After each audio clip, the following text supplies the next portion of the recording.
these are coordinates, and I made them all positive just for sanity's sake. So 3, 1 in parentheses, 5, 3 in parentheses, 6, 4 in parentheses. These are coordinates that can be graphed to form a line.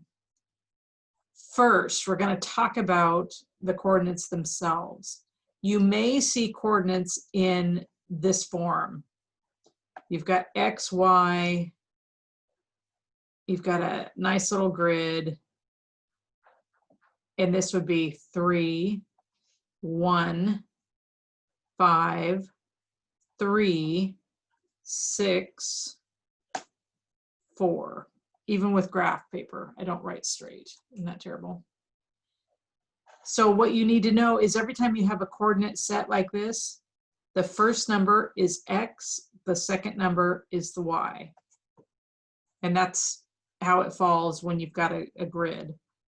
X, Y, and they match. 3 and 1, 5 and 3, 6 and 4. Now let's graph these, or let's plant these dots and draw a line. So we're going to graph a line. We're going to start with the first one, 3 and 1. This is the X line. This is the Y. These are axes. They will never change. Y will always be up and down. X will always be horizontal.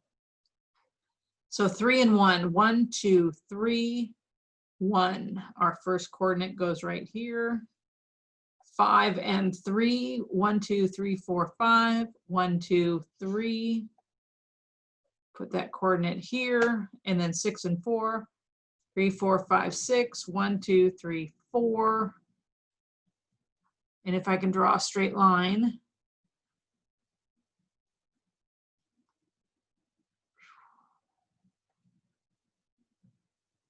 all right, and it would actually keep going on through like that. All right, so now we've put the coordinates in and graphed the line. What if we want to find the slope?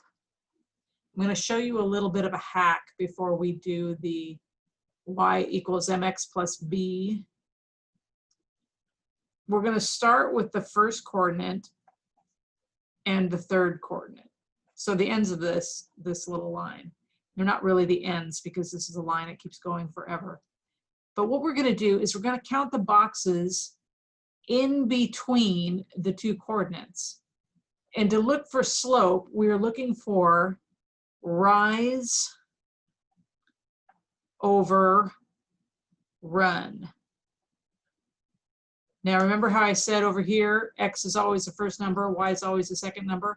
That's true in this case. However, when we're doing slope, it's rise over run. Rise is the same as the y-axis. So it equals, or the same as, y over x. So let's see if we can figure out the slope based on these coordinates. We're going to count the rise. That's the up and down difference between this coordinate and this coordinate. So we're going to go 1, 2, 3. See that? There are 3 spaces in between the two coordinates on the y-axis. So we're going to put 3 right here. Now we need to find the run going horizontally. This is the x-axis. 1, 2, 3. So the rise over run, or the y over x, is 3 over 3. And if we reduce that down, it's 1. So that is the slope there.